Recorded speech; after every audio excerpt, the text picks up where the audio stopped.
for tonight. Like Grace mentioned, my name is Carli Wagner. I'm the project coordinator on the Lock and Dam 5 Invasive Carp project. I work very closely with Grace at the DNR.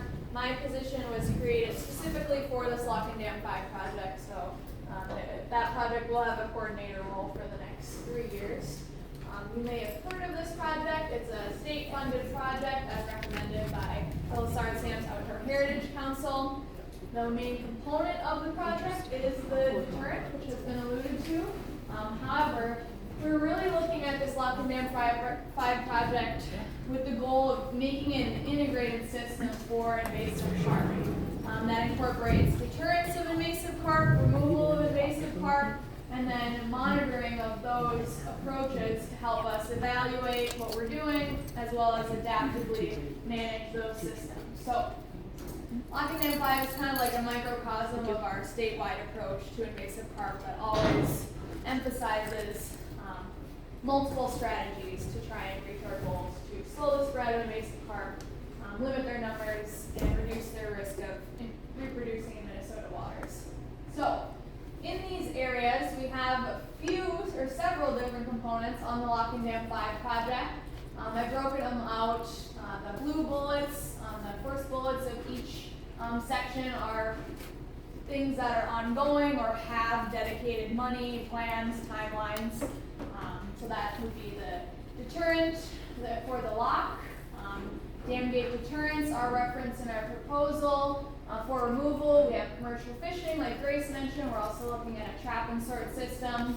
We've already started monitoring fish, and then given that this project is going to implement fairly novel methods, we're going to be evaluating those tools as well. So monitoring the technology and approaches to help us develop this system out at Lock and Dam 5.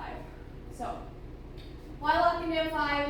Grace kind of alluded to it. Most of the captures of invasive carp have been below Lock and Dam 5. So it presents a nice space on the landscape to limit further upstream spread of invasive carp. This is an aerial image of Lock and Dam 5. You can see the river is fairly wide at this location, so a large dam. If you haven't been there yet, I'd encourage you to check it out. It's a really neat site. So, how can fish pass Lock and Dam 5? This is for invasive carp or any species of native fish. At Lock and Dam 5, they can pass through the lock with traffic. This can be barges, recreational vessels. They open it for maintenance on occasion. But at Lock and Dam 5, fish can also pass through the dam, especially when the dam gates are open, creating open river conditions. So, it does present a little bit of a challenge for limiting fish movement, specifically invasive carp, because you have this really large dam that they can pass through. What tools do we have to limit passage of invasive carp? Brooke mentioned some of the research that has gone on, looking at deterring invasive carp, which presents a promising tool. That is for lock channels. It's been tested in locks. However, we don't have any technologies for dam gates. So, preventing that passage through the dam gates is a big question mark and something that we hope receives future research. It was called out as a research need in MACERC's recent request for proposals. It's one area that was emphasized as a priority. A little bit about selective invasive carp deterrents. Brooke was talking about some of the lab studies. There is 2 experimental field studies of deterrents. One is in Iowa, that's pictured on the left. It's an underwater acoustic deterrent system developed by USGS. And then on the right, we have the bioacoustic fish fence, which is down in Kentucky at the Barkley Dam. The UADS, developed by USGS, is only sound. The BAF on the right incorporates multiple stimulus. So we have sound, lights, as well as bubbles. You can see the bubbles at the surface there. Preliminary results from these experimental installations show they're roughly about the same effectiveness for invasive carp. They reduce passage through the lock by about 50% with little to no impacts on the native species studied. And I will point out that both of these 2 Lock and Dam sites have different dams than Lock and Dam 5 where fish are not able to pass. It's kind of a hard barrier through the dam. So another challenge for Lock and Dam 5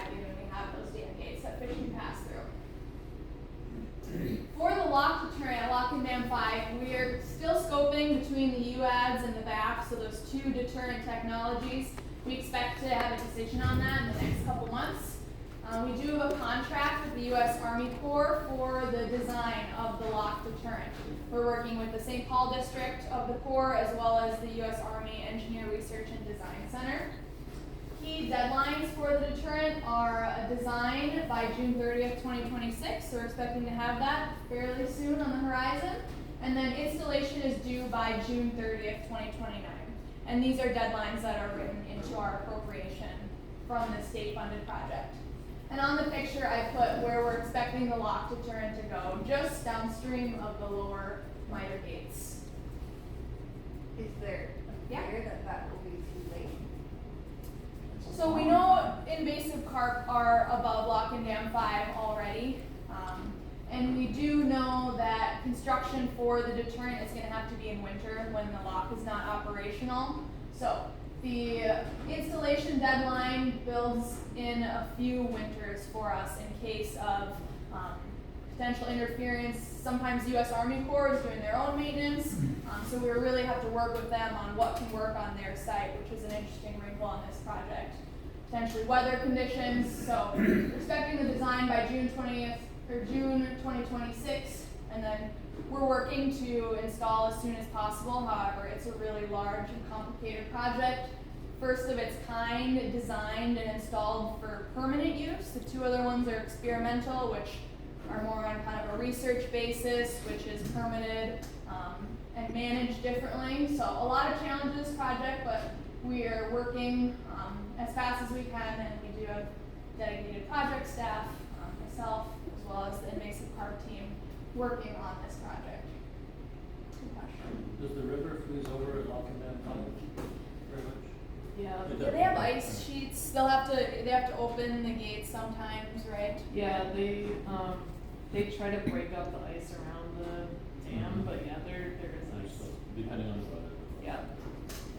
So they've got bulkheads, you're gonna have to do it in the dry. So are you above the bulkhead? So the deterrent will be submerged underwater. The other two deterrents were We won't installed necessarily by, have to do it in the dry. yeah, so it'll, We won't necessarily have to do it Oh, in the okay. dry. yep, it's submerged on the, Otherwise then you'd have to be above the bulkhead slots. Yeah, there's not a lot of room between the bulkhead slot and And the the lower gate. miter gate, so I think it's gonna be downstream of the bulkhead slot, Okay. most likely. Mhm. And it'll be like divers going down there, hot water pumped into their suits. In the winter, jackhammer out to the bedrock and put this thing in. Yeah, Wow. it's gonna be quite the operation. yeah. Yeah, Why that's my winter? answer. Again? Why winter? Because that's when the lock's closed and Yep. you can't close the lock. You wanna hear crying, you Can't tell tell those it's towboats locked. and barges they can't get through. Yeah. Cause they're doing something for carp. Big money there. No. Yep, the Corps' main mission is to maintain navigation on the river. So all of our project components have to go under thorough review to make sure there's no interference with operation or navigation. So we have a really close partnership with the team, and yeah, I'm looking forward to develop this project. We think it's a huge plus to have them leading the engineering design. It just has a lot of efficiencies, and they're the ones that's the regulating body. They have the science team. They know how to plug into their own agency. So. And the Engineer Research and Development Center worked very closely on the EU ads in Iowa. So really great expertise we have on our design team. Considerations for the lock deterrent. We know it might be about 50% effective at reducing passage of invasive carp through the lock. We know it won't prevent passage through the dam. We need some type of dam gate deterrent developed for that pathway. And we know it does not remove invasive carp from the water. So knowing that, one thing we're also focusing on is removal. We're expecting to have fish challenge the deterrent. Some will get through, we know, based on the other two field studies. However, some will be held up, and we want to integrate removal to try and remove fish from the water just to reduce numbers, as well as limit the amount of times they can challenge the deterrent. Brooke showed a nice graphic of them learning over time, and we don't know how many times will they challenge the deterrent before they get the guts to go through. So we think integrating removal is really important in supporting effectiveness of the deterrent. for removal, we have commercial fishing ongoing. That's a routine operation by DNR Invasive Carp crew, as well as contracted commercial fishermen funded by U.S. Fish and Wildlife and also CMR grants. One thing that's specific to this project that we're scoping out right now is a trap and sort system. So the idea for this system is to have hopefully an automated, passively operated system that could trap invasive carp, sort them out for removal. And in this sorting process, we're also looking at if the system has to sort invasive carp from native fish, and it knows what native fish are, maybe it can just pass native fish over the dam. So we're really excited about this trap and sort system, one, because we think it can support effectiveness of the deterrent by limiting the amount of times fish in the area can challenge the deterrent, invasive carp, but it also may present an opportunity to enhance native fish passage at this location, because we know lock and dams do present barriers and deterrents to fish movement upstream. So dumb question on not at that. all. Do native fish need to pass through the dam? What if they couldn't? So we know native fish do pass through the dam. We have a lot of studies on how fish move through. Some species are more migratory than others, so the lock and dams are a little bit more negatively impacting those species. For example, sturgeon or white bass, things that want to run up the river to spawn in the spring, similar to invasive carp. But yeah, there's a lot of work by our Mississippi River team, fisheries. We work closely with the fisheries division on this project as well. Yeah, they have shown that, like, fish ranges can be limited, or fish survival can be limited. We've got our Mississippi River coordinator right over there. Yeah. Might be able to speak well to that too, because of the dams. Not as well as fish people, but yeah, some of these migratory fish have just like massive ranges, and it would be detrimental to like reproduction if we were to limit their habitat. So they can, yeah, go astonishingly large miles. So especially sturgeon, catfish. They can, but you're saying they need to. They need to for It's reproduction. not just, And for like just like genetic viability and intermixing as well, like for strength of this species. And mussels. Some mussel larvae are carried in the gills of certain fish that need to be able to move. What is sorting a fish, like AI? What is sorting? Yeah, actually. So this is a concept image. So we recently wrapped up a project that was on a separate state appropriation for invasive carp, but looking at selective passage at Lock and Dam 5. So how do we prevent passage of invasive carp and maybe enhance passage for native species? And this is a concept image from that project. The report isn't out yet, but this is one of the options for selective fish passage. It's a whoosh system, and it has a series of tubes, and it uses AI and cameras to sort fish into different tubes. So we could potentially have tubes that go over the auxiliary lock. This is just a space right next to the lock, in between the lock and the dam. And then we could have a tube that is routing invasive carp for removal and potentially some of those alternative uses Grace mentioned. That's great. Yeah, the company's called Whoosh Innovations. Look it up sometime, it's really interesting. They've done like fish passing systems over like really high head, like Hoover Dam kind of dams. And it's like a pressure differential in this misted tube, and the fish just like slides along it. It's kind of wild looking. And yeah, the fish come up into this sorter and they're out of the water, so it doesn't matter if you have murky water, and it takes like 18 pictures of the fish. And, it sounds like they have pretty good sorting ability, but might need to be trained on some of our local fish to get those It'd be a pictures. nice junket. I got back, in June I was on the Columbia and Snake River, in that lower Granite Dam, they have that system. So you sit in the room and you watch the fish come in, and it sorts them, and the salmon come in, they tag them, and the rest of them go on by. Yep, its early implementation was really salmon focused. That's a good point too. We could have like the sturgeon or the paddlefish or whatever it might be sorted out into a separate tube, a And then separate you tank take, for a. yeah, they got a project. big room, they tag them, Tag put 'em, them in and tag 'em. put them back in. Right. They Yeah. use clove oil and sedate.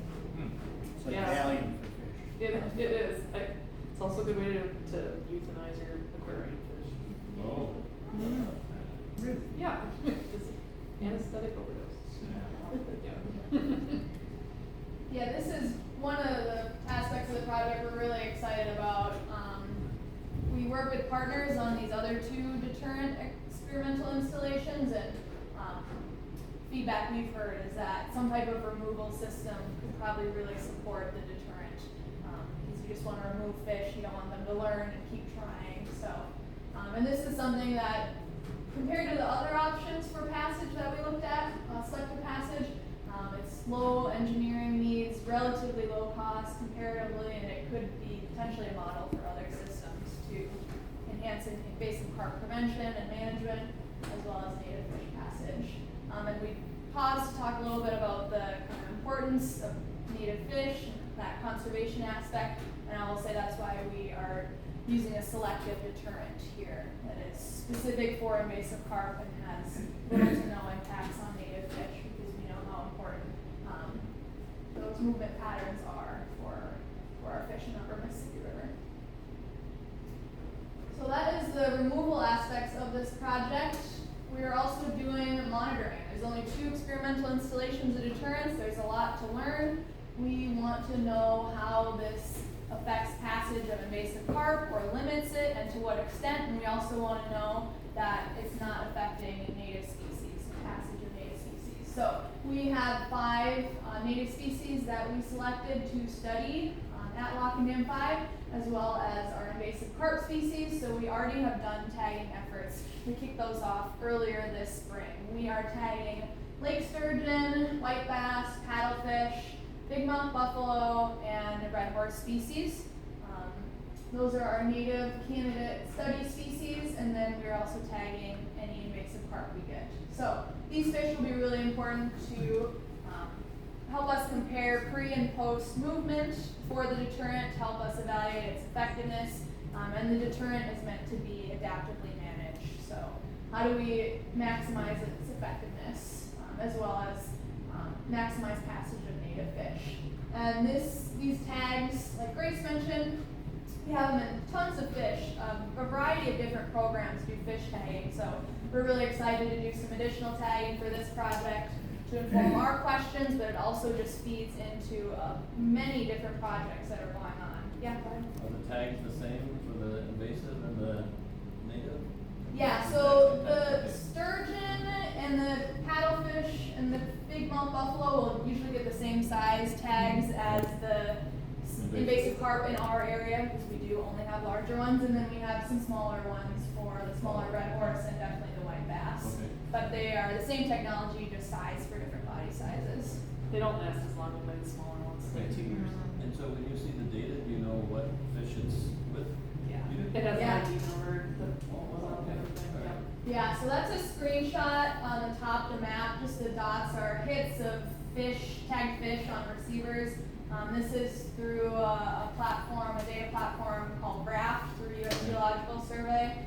And USGS really encourages anyone working with fish on the river to import their data into Raft, and then everyone has it available. So you can be answering questions with fish that move through that someone else tagged. So huge benefit. So if you're a recreational sport fisherman just catching native fish, do they know that there's a tag there? I mean, if they catch it and want to take it home, and So the tags that are on the acoustic receiver network are implanted surgically. However, we do put external tags as well. So if you can see that on the white bass, just a small external tag. Okay, so The sturgeon also have a tagging program that It's like a yellow little stick. You can see yeah, why you can it's like kind of dorsal see fin. ones.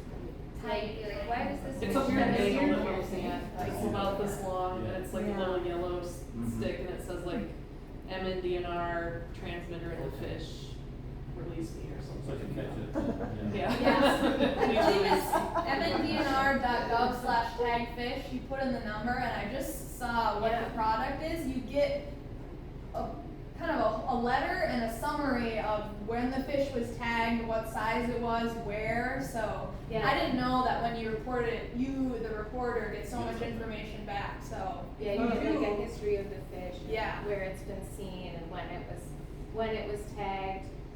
And so like, yeah, we really encourage reporting of tags and, yeah. And is there any, what's the word, is there any offense if the person doesn't see it, do they take it home and clean it for dinner? That happens. No, Doesn't and you won't get, Cause I mean. you won't get poison bladder or something. And then it shows up at your door. Hanging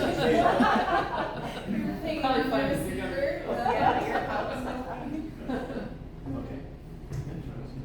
I get that. I said, no, this is the biggest walleye I've ever gotten, I'm eating it. One kind of cool thing about the tagging surgeries we do too, in the middle you can see there's like a tube going into Yeah. the fish's mouth there. Yeah, so it's basically like an oxygen mask, Yeah, but it's for like a fish. reverse breathing tube. Yeah, so like we're running water over their gills the whole time they're having surgery done, so that they're breathing still. And 5 to 10 minute surgery or? It Less. less, Oh, yeah, yeah. less than 5 minutes. Yeah. They're so fast. Probably Yeah. more like 2 or 3. Yeah. Wow. And then they go back in a tank and recover. when they Okay. go back. Okay. And yeah, speaking of the recapture thing, that sturgeon, you wanna tell the story about sturgeon that you caught? Or was caught in your boat? Megan caught it. So at the top left, we were just below Lock and Dam 5 doing the sturgeon rodeo with the Mississippi River team, which Liz works on. And we caught a fish and noticed it had a tag right away, so Nick, the area fisheries supervisor, was able to look that tag up, and the fish was captured first and tagged 4 years ago or 5. It was in 5 years ago. 2020. Yeah. I think it. Find it. Yeah, by Nick and his son, who happened to. Yeah.